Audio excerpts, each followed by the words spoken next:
lastly, let's go back. Let's talk about you flying for the SAPS. Yeah. I remember we had we had an Isidingo moment here last year, December. Yeah, last year, December. Okay. I was in the kitchen making muffins. I think it was a Saturday. You know, like any normal guy does on a Saturday, baking muffins. You know. Yeah. And Did you just say like any normal guy? Yes, normal guys. No, bake that's not muffins. normal. I don't know about you, but that's not normal to me, Chief. You know, you are just special. Let's just call it that. Okay, what special guys do on Saturdays? Yeah, we go. Yeah, and I remember I was in the kitchen and I heard this helicopter sound. And at first I was like, well, we live next to, Grand Central Airport is down the road. Yeah. And we hear helicopters fly by all the time. But it got closer and closer and I was like, okay, this thing is definitely circling the house. Yeah. We stepped outside and I promise you, they were flying just above the trees. Yeah. Hops. Yeah. We stood out there looking up, obviously shocked and amazed at the same time, like what's going on. And they kept pointing at the gate, you know, like to signal us to go and see what's happening at the gate. And Matt went down and there were like cop cars, like your K9 unit, your flying squad, and some emergency personnel as well. And I remember thinking to myself, when we first stepped outside and we saw the helicopter circling the house, I was like, Sam, what did you do? And I knew I didn't do anything. I knew. You were just baking muffins. I was just baking muffins. They weren't even space muffins. Yeah. Well, I don't know about that. They were just muffins, you know. And so, Matt, we went down. Apparently, a guy had shot his wife in Harties. Okay. And he drove all the way there to here. And his cell phone location was saying that he was inside this property. Okay. You know? Yeah. So we opened the gate for them. They came in, walked around, searched, and all of that. And I remember we were chilling outside. We were sitting outside on the veranda when all of this was happening. Yeah. There was a killer on the loose on our property. Yeah. And we were chilling outside having coffee, like nothing is happening, and there's cops walking around searching for this guy. But for some reason, they never came into the house, you know, to search if maybe we were hiding here, which obviously we weren't. Yeah. But that whole situation for me was like, okay, wow, this is exciting, but at the same time it's scary, you know, to think that someone had killed his wife and all of that. Yeah. So I guess what I want to know is, I'm sure you have, I don't know, a lot of stories where you were chasing bad guys through highways or bushes with the helicopter. Yeah. What's that one story that you will never forget, good or bad? To be honest with you, I can't remember the year, but we just took a helicopter out of service at Precision Aviation in Wonorbom. So basically, as we flew out from Wonorbom going to the heliport for the police, we got a call. They saying no, they're chasing a blue Golf 7 towards Watlu. So Watlu is basically just to the south of Mamelodi. Before you get to Nemalfias, there's a place called Watlu. Okay. So since when we were there, I mean, we figured, you know what, it's a chase. You know, no one turns around for a chase because it's fun. So we spotted the car. We were chasing this Golf 7. So then we figured, okay, if we keep on chasing it, they will end up getting to the location of which is Mamelodi, or they will start driving just to the north of Silver Lakes and get to Nemalfias. So we figured we just have to block him at the robots in front of him because the cars were following behind. Yeah. So we flew faster. When we got to the robot, we turned around and he was standing at the robot. There was a bit of traffic. As we turned, I remember we were facing towards the east. And the wind was coming from the east. That's why I remember it correctly. As we came into a hover, and we started losing power, out of the blue. The rest never happened. It was in winter as well. So we knew we've got plenty of power. Yeah. We were not going to struggle. It was just the two of us. And it was not summer, so we knew we were going to do the job. Yeah. We were just fine. we started losing power, and then we started losing the revs as well. And we had a warning light, the low RPM warning light. So obviously we couldn't continue the operation because we had a situation to deal with. Yeah. So we flew away from the car, and we were going for the trees. You know when God is when God when you puts say you, going for the crease, like go crash. we're going in between the trees. Oh, okay. So remember, we're hovering on top of the robots. Yeah. So when we started losing power, I just turned the helicopter the other way to try and gain some speed. Because what you want to do is gain as much speed as you can to get back the revs. Oh, okay. So that's why I'm saying, when God puts you in a situation, in a perfect situation where you can get away, take it. that was it that day. Yeah. Because as we turned away, there were trees, and there was just this gap in between where a helicopter could fit. And we were just trying to open the power, and as we were flying over the grass like this. So we were supposed to crash there. I don't know how it happened, but we picked up enough speed, and we got the revs back, got the power back, and we flew away. At that point, I remember I was flying with a guy called Bosch.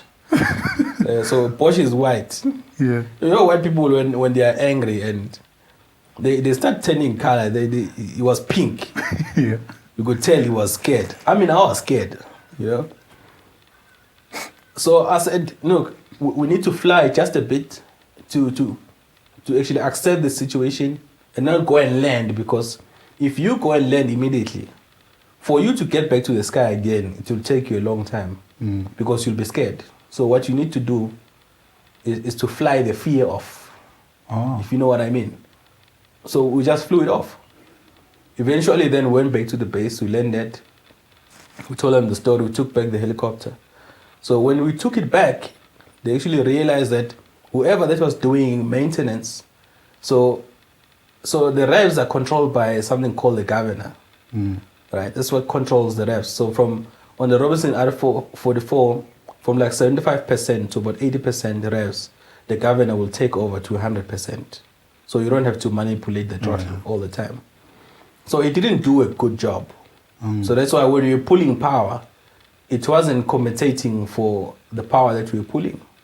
You know, especially because in the police, we do this kind of flying. You thought you were good, but but obviously. So it was a maintenance issue. That mistake, yeah. Yeah. So I mean, that's something that I'll never forget.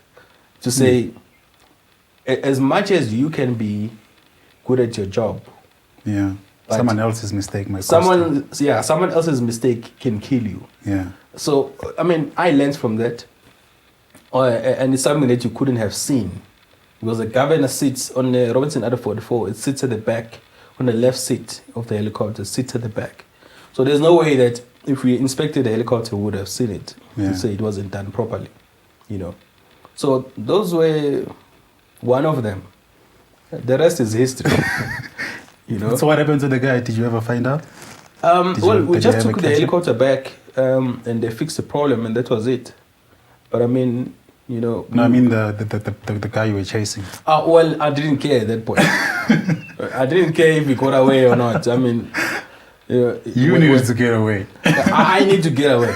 You know. So what we said in the past in the police would be the suspect you can always get on a different day.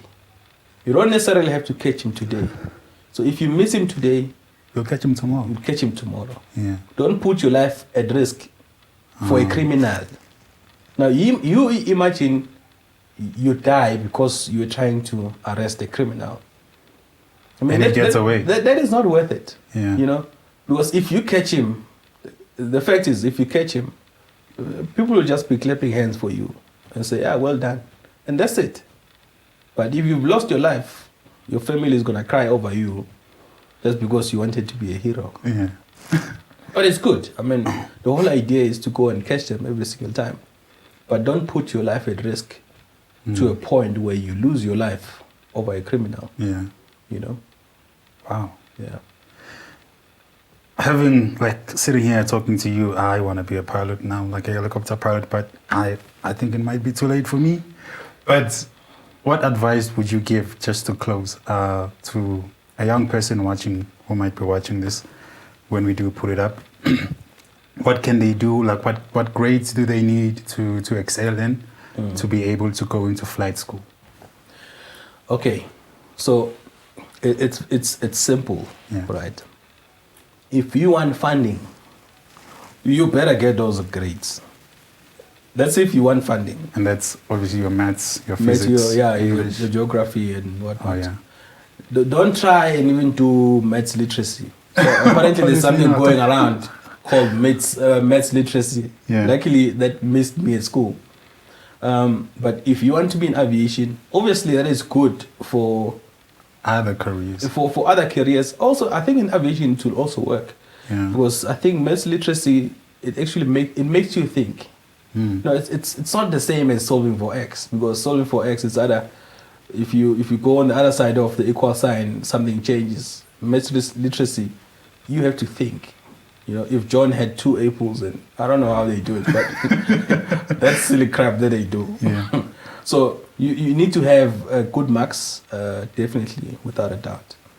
But if you are fortunate and you've got your own money, then you just need a matric. Then enroll at a school, then you start flying.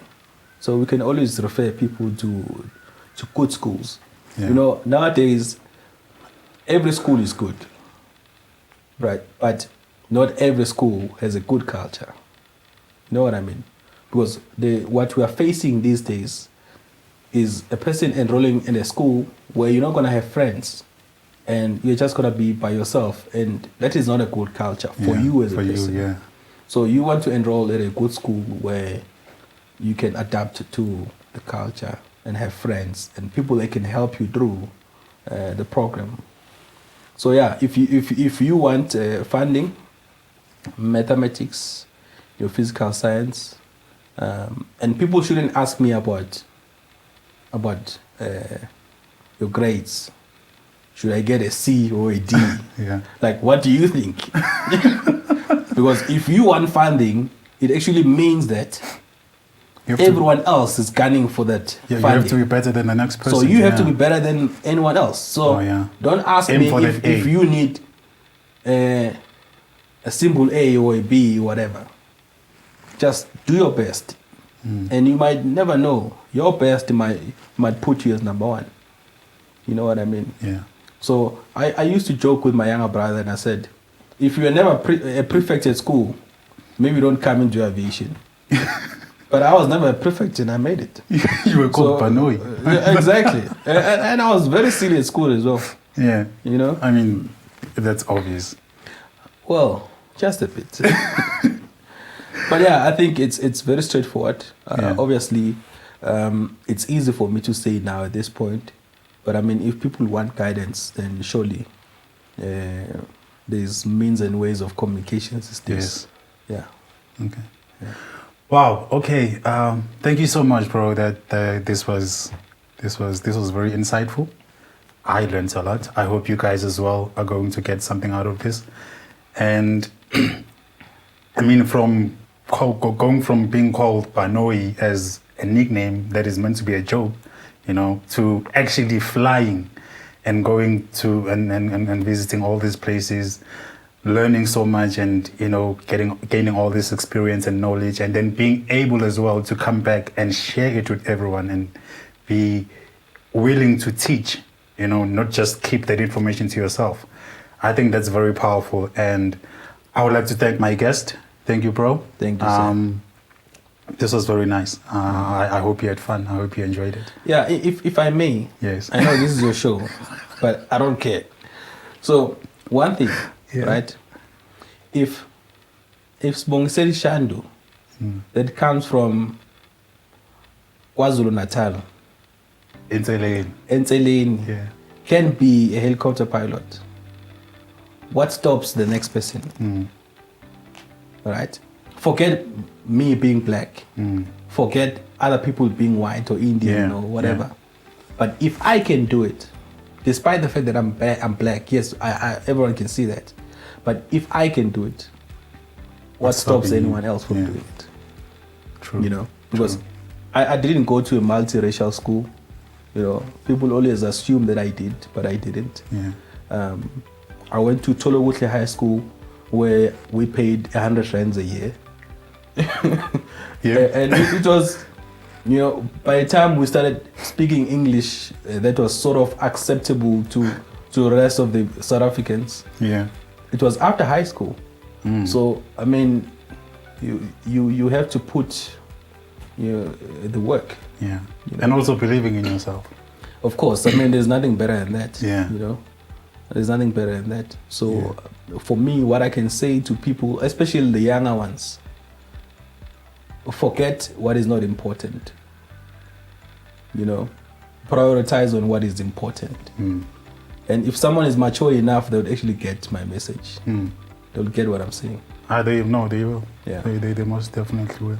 That's the whole point of this conversation, to for you to get across that message, and for someone watching and listening to take something from it and then apply it in their lives. Yes. And make something out of themselves. You may not be a pilot. You can.